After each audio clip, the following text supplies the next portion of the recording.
Spiral of Life Productions presents a reading by author L.A. Marzulli from a portion of his book, Politics, Prophecy, and the Supernatural, The Coming Great Deception and the Luciferian Endgame. Chapter 7, Fallen Angels and Hybrid Offspring. Fallen Angels and Hybrid Offspring. Genesis 6 is an enigmatic chapter as it portrays the previously referred event, which is so bizarre that most people skip over it rather than coming to grips with what may be the most horrific chapter in the Bible. If what I and many others who have studied this text in detail believe is true, then this one event was the reason for the biblical deluge or the flood of Noah that wiped out every living thing except 8 people and an ark full of animals. Let's examine the text. When men began to increase in number on the earth, and daughters were born to them, the sons of God saw that the daughters of men were beautiful, and they married any of them they chose. Then the Lord said, My spirit will not contend with man forever, for he is mortal. His days will be 120 years. The Nephilim were on earth in those days, and also afterward, when the sons of God went into the daughters of men and had children by them. Genesis 6:1-4, NIV. This passage begs the question, who were the sons of God, and what or who were the Nephilim? Before attempting to answer these questions, it is necessary to examine a quote from the book of Enoch. For those of you who may not be familiar with this book, it is attributed to Enoch, but was penned by someone else, hence the term pseudepigraphical. The Bible actually quotes the book of Enoch in the books of Jude and 1 Peter. It is also alluded to in 1 Corinthians 11:10. The aforementioned quote from the book of Enoch is as follows: And it came to pass, when the children of men multiplied, that in those days were born unto them beautiful and comely daughters, and the angels, the children of heaven, saw and lusted after them, and said to one another, Come, let us choose us wives from among the children of men, and beget us children. And Semyaza, who was their leader, said unto them, I fear ye will not indeed agree to do this deed, and I alone shall have to pay the penalty of a great sin. And all the fallen angels answered and said, Let us swear an oath, and all bind ourselves by mutual imprecations not to abandon this plan, but to do this thing.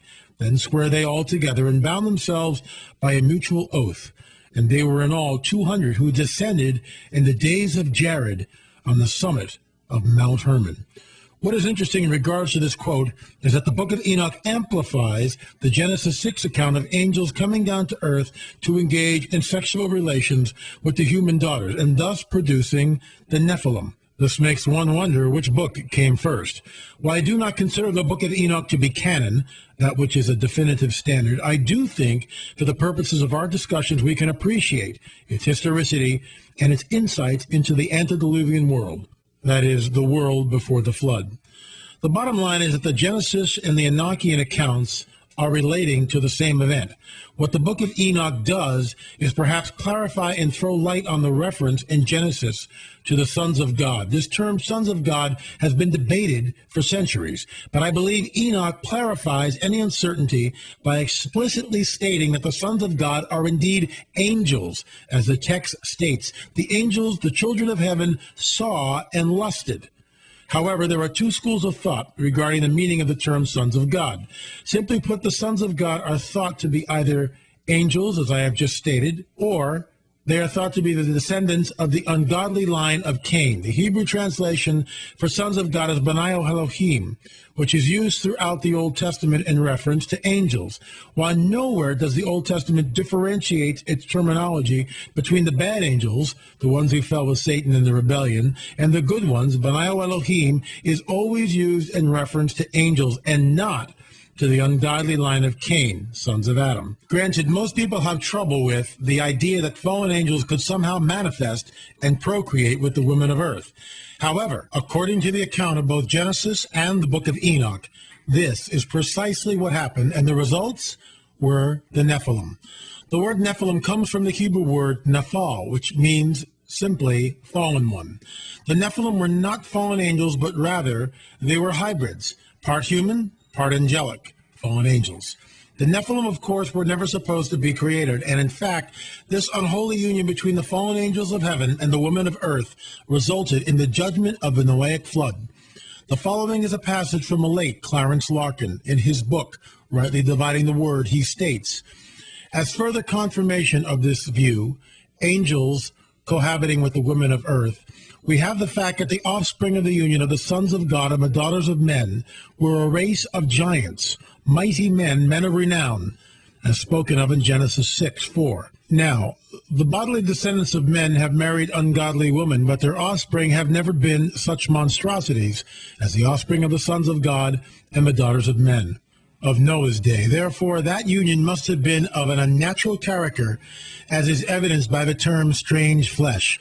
God could not permit such an abnormal race as the progeny of the union of angels and human beings to exist on the earth.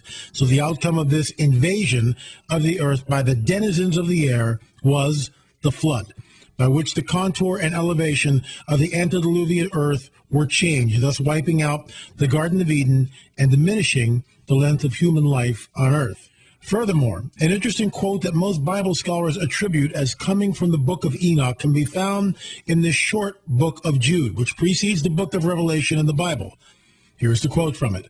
And the angels who did not keep their positions of authority, but abandoned their own home, these he has kept in darkness, bound with everlasting chains. Jude 1:6. Thus, we have a reference to the angels, not the ungodly sons of Cain, not keeping their positions of authority. And in what manner did these angels fail? As Genesis 6:1-4 alludes to, these angels fell by going to earth and cohabiting with the women, resulting in the demonic hybrid known as the NEPHILIM. Finally, 1 Corinthians states, for this reason and because of the angels, the woman ought to have a sign of authority on her head. It seems that Paul here is referring back to Genesis. Remember, in Genesis it states that the sons of God saw the daughters of men. This visual contact is what tempted the fallen angels and started the crossbreeding between them and the women of earth. In short, the fallen angels lusted after the daughters of men.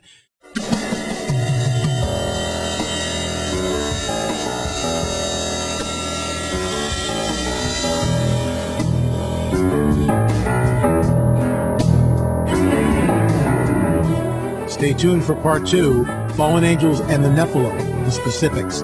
If you're interested in finding more about politics, prophecy, and the supernatural, please go to www.spiraloflife.com, where my daily blog is lamarzulli.wordpress.com.